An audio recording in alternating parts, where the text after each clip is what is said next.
Alhamdulillah,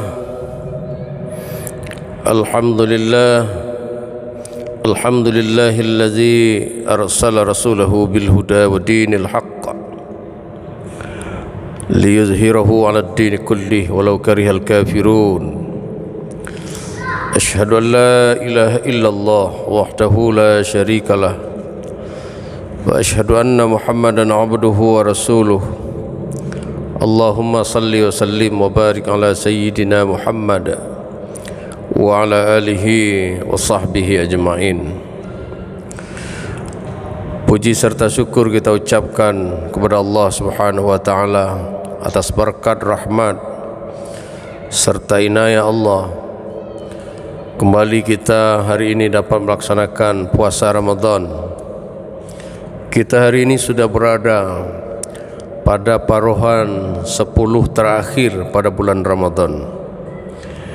Berarti kita sudah melewati 2/3 bulan Ramadan atau 2/3 puasa Ramadan yang telah kita lalui. Kita berharap kepada Allah, semoga puasa yang telah kita lalui dan ibadah-ibadah lain yang telah kita lakukan, mudah-mudahan Allah terima dan Allah lipat gandakan pahalanya. Amin ya rabbal alamin. Salawat serta salam kepada Rasulullah sallallahu alaihi wasallam dengan mengucapkan Allahumma salli ala sayyidina Muhammad wa ala ali sayyidina Muhammad. Mudah-mudahan kita senantiasa diberikan syafaat oleh Rasulullah sallallahu alaihi wasallam. As-saimin, as-saiman rahimakumullah. Puasa Ramadan adalah puasa rukun Islam, bukan puasa biasa-biasa sepertinya kita melakukan puasa Senin atau puasa Kamis. Puasa yang sedang kita lakukan hari ini adalah rukun Islam, artinya harus ekstra kita melakukannya, bukan sekedar ditandai dengan bangun sahur, dengan membaca niat, kemudian nanti ketika kita finish dengan membaca doa berbuka. Antara sahur dengan berbuka itu apa aktivitas, apa program kita yang harus kita lakukan dalam berpuasa? Karena puasa ini adalah wajib dilakukan secara baik dan benar yang dituntun oleh Rasulullah sallallahu alaihi wasallam. Sehingga ketika kita berpuasa bukan hanya dimensi takwa yang kita miliki, tetapi ada yang penting lain yang harus kita miliki adalah dimensi sehatnya. Hampir semua ustadz dan mubalik telah menyampaikan puasa dimensi takwa, artinya puasa mengantarkan hidup takwa. Mungkinkah puasa kita mendapatkan derajat takwa kalau kita berpuasa tidak ekstra, hanya sekedar bangun sahur dan finishnya nanti berbuka puasa, tidak mempunyai program yang jitu atau amalan-amalan yang baik, atau puasanya tidak dilakukan secara benar sesuai dengan tuntunan Rasulullah sallallahu alaihi wasallam. Rasulullah sallallahu alaihi wasallam menuntun kita berpuasa, dan bahkan Rasulullah mempraktekkan, Rasulullah menganjurkan kita puasa itu dimulai dengan bersahur. Dan itu pun sahurnya dianjurkan Rasulullah diakhirkan. Tidak disunnahkan bersahur itu tengah malam. Dianjurkan dan disunnahkan Rasulullah bersahur, dan itu pun sahurnya diakhirkan. Setelah itu Rasulullah mensunnahkan kepada kita mempercepat berbuka, bukan memperlambat berbuka.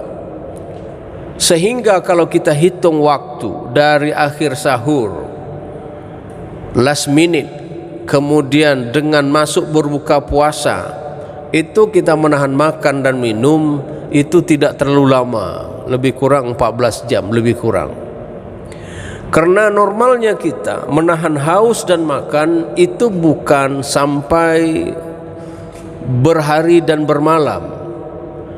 Karena itulah maksudnya Rasulullah menganjurkan kepada kita, bukan sekedar takwa yang harus kita miliki, tetapi tidak baik kalau puasa itu dilakukan terlalu lama menahan makan dan terlalu lama menahan minum. Makanya Rasulullah SAW akhirkan sahur dan percepat berbuka, sehingga interval waktu itu tidak puasa menganiaya diri atau menzalimi diri. Karena sehat yang kita gapai harus dengan puasa-puasa yang baik dan benar yang dituntunkan Rasulullah SAW. Itu dalam cara melaksanakan puasa. Artinya apa? Ketika kita memulai sahur sampai nanti kita berbuka, mengosongkan perut namanya. Mengosongkan perut ternyata diajarkan oleh Rasulullah. Mengosongkan perut diajarkan oleh Rasulullah SAW. Dan ketika berbuka juga Rasulullah tuntun kita, ketika kita mengisi perut kembali, makan dan minum kembali, dituntun juga oleh Rasulullah SAW. Rasulullah menuntun kita berbuka tidak boleh berlebih-lebihan, berbuka dengan sederhana. Tidak boleh menganggap puasa ini sebagai untuk jamuan-jamuan selera, apalagi sudah cenderung mubazir ketika kita mengkonsumsi makanan. Padahal Rasulullah SAW mengatakan, baik kita puasa atau di luar bulan Ramadan, mengkonsumsi makanan itu ada caranya, dianjurkan oleh Rasulullah dan diajarkan oleh Rasulullah. Makan tidak boleh berlebihan, baik berbuka juga tidak boleh berlebihan. Rasulullah mengatakan isi lambung kita itu diisi dengan sepertiga saja untuk makanan. Ketika berbuka juga dianjurkan seperti itu. Kemudian sepertiganya lagi kata Rasul, isi lambung kita sepertiga dengan cairan. Dan sepertiga lagi kata Rasul, isi lambung kita dengan mengosongkan, artinya sepertiga lagi dikosongkan untuk sirkulasi udara. Ketika rasio itu tidak dijaga, baik ketika kita berbuka, tadinya kita sudah berpuasa dengan baik, tapi ketika berbuka salah, meskipun puasa pun sekali, tapi cara mengisi lambung salah, maka sakit tidak bisa terhindarkan. Meskipun makanan itu halal kita makan, benda halal sekalipun, tapi salah dalam mengeksekusi, maka penyakit pun tidak bisa terhindarkan. Contohnya, ayam itu kan barang halal, tapi salah mengeksekusinya, maka ayam bisa menjadi haram untuk kita, salah sembelih. Puasa meskipun itu rukun, tapi ketika kita melakukan dalam berbuka keliru, maka puasa tidak memberikan efek kesehatan untuk kita. Maka Rasulullah menganjurkan, dicontohkan oleh Rasulullah, sahurlah kalian, as-sahur barakah, sahur itu barakah. Apa maknanya? Apa makna barakah? Barakah itu adalah subutul khair. Apa itu subutul khair? Menetapnya atau permanennya kebaikan. Kebaikan itu tetap permanen pada diri kita. Dengan apa? Dengan pola-pola yang baik dalam berpuasa. Jadi barokah itu bukan selalu dalam arti bertambah rezeki. Barokah itu bisa saja ketika kita lakukan memberikan efek sehat, barokah juga namanya. Bisa saja ketika kita butuh barang itu ada, meskipun sedikit, tapi ketika kita membutuhkan barang itu ada, itu juga barokah namanya dan bisa dimanfaatkan. Jadi barokah dalam hal ini adalah keberkahan, memberikan efek sehat untuk kita semua puasa itu. Assignment jemaah yang dirahmati oleh Allah Subhanahu wa taala. Lantas sekarang kita sudah berada pada malam 10 akhir. pada malam 10 akhir atau sudah berada pada 10 terakhir. Lantas apa yang dilakukan oleh Rasulullah sallallahu alaihi wasallam malam 10 terakhir ini? Rasulullah sallallahu alaihi wasallam berusaha keras menemukan malam Lailatul Qadar. Rasulullah mengencangkan ikat pinggangnya sehingga dia berusaha keras menemukan malam Lailatul Qadar. Rasulullah bersabda, "Ana Aisyah radhiyallahu anha qalat, kana Rasulullah sallallahu alaihi wasallam idza dakhala al-'ashr ay al-'ashr al-akhir min Ramadan shadda mi'zarah wa ahya lailah wa ayqadha ahlah." Hadis ini diriwayatkan oleh muttafaqun alaih.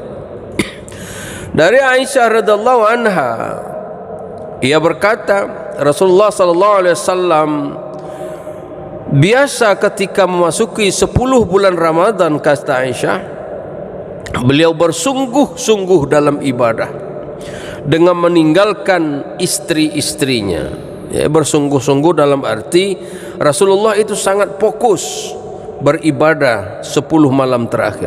Sadda mi'zarah, mengencangkan ikat pinggangnya, wa ahya lailah, kemudian menghidupkan malamnya, wa ayqadha ahlah, dan Rasulullah membangunkan keluarganya. Masyarul muslimin as-shaimin yang dirahmati oleh Allah Subhanahu wa taala. Maka apa yang harus kita lakukan 10 terakhir ini? Kita seharusnya mengikuti cara Rasul, mengencangkan ikat pinggang dalam arti apa? Rasulullah sallallahu alaihi wasallam yang dimaknai tekun dalam beribadah, memfokus atau mencurahkan waktu-waktu malamnya untuk beribadah kepada Allah Subhanahu wa taala. Bukan malam-malam terakhir ini bukan malah lemas, malah malam terakhir malah kita bermalas-malasan untuk datang beribadah. Terbalik, kalau Rasulullah semakin berakhir semakin kencang ibadahnya. Semakin berakhir Ramadan ini Rasulullah semakin memanfaatkan waktu itu, dan dia tidak meninggalkan sedikit pun waktu-waktu itu tersia-siakan. Kalau kita kan beda, berakhir Ramadan, ya Ramadan semakin kojong semakin lemas. Masjid pun sudah jarang, ya saf pun semakin menipis dan macam-macam. Terbalik dari apa yang dituntun oleh Rasulullah sallallahu alaihi wasallam. Jemaah sekalian, Rasulullah membangunkan keluarga, ya, bahkan dipahami juga dia tidak melakukan dia tidak terhabiskan waktunya dengan istri-istrinya. Dia hanya fokus untuk beribadah kepada Allah Subhanahu wa taala. Untuk apa? Yang dilakukannya adalah beriktikaf. Apa itu iktikaf? Habsun nafs an tasrifatil adiyah, yaitu menahan diri dari berbagai kegiatan yang rutin dikerjakan. Dia tahan dirinya dulu dari perbuatan-perbuatan rutin yang menyibukkan selama ini. Dia tahan dulu, khusus untuk beribadah kepada Allah Subhanahu wa taala. Yang bisa juga dipahami dengan mengencangkan ikat pinggang yang maksudkan oleh Rasulullah itu adalah menghidupkan malamnya, ahyal lailah, menghidupkan malam. Jadi menghidupkan malam itu tidak mesti qiyamul lail saja. Ahyal lailah dan qiyamul lail beda. Ahyal lailah, menghidupkan malam, bisa saja salat tarawih, bisa saja salat qiyamul lail itu sendiri, bisa saja beriktikaf, bisa saja bertadarus. Jadi kegiatan-kegiatan yang positif yang mendatangkan pahala dilakukan pada malam hari itu dalam bulan Ramadan, itu bisa dipahami sebagai ahyal lailah. Kemudian membangunkan keluarga untuk beribadah, ahyal lailah. Di samping qiyamul lail itu sendiri adalah bahagian dari ahyal lailah. Jemaah sekalian, kemudian Rasulullah sallallahu alaihi wasallam memperbanyak berdoa malam akhir-akhir Ramadan. Bukan dalam arti awal Ramadan kita mengurangi berdoa, tapi akhir Ramadan sungguh-sungguh Rasulullah berdoa itu. Selalu baca doanya. Apa doa Rasulullah sallallahu alaihi wasallam? Allahumma innaka afuun tuhibbul afwa fa'fu anna. Allahumma innaka afuun tuhibbul afwa fa'fu anna. Itu doa selalu dibacakan. Apakah kita baca dari awal Ramadan? Tidak boleh, boleh saja, kapan saja boleh. Tapi kebiasaan Rasulullah, doa itu semakin akhir bulan Ramadan semakin kencang dibacakan dari Rasulullah sallallahu alaihi wasallam. Jemaah sekalian, barangkali itu saja yang perlu disampaikan pada tausiah singkat ba'da zuhur hari ini. Mudah-mudahan 10 akhir ini mari kita lakukan yang terbaik, jangan kita sia-siakan, karena tidak ada jaminan Ramadan yang akan datang kita menemukan bulan-bulan yang senikmat hari ini. Akhirul kalam, wabillahi taufiq wal hidayah. Wassalamualaikum warahmatullahi wabarakatuh.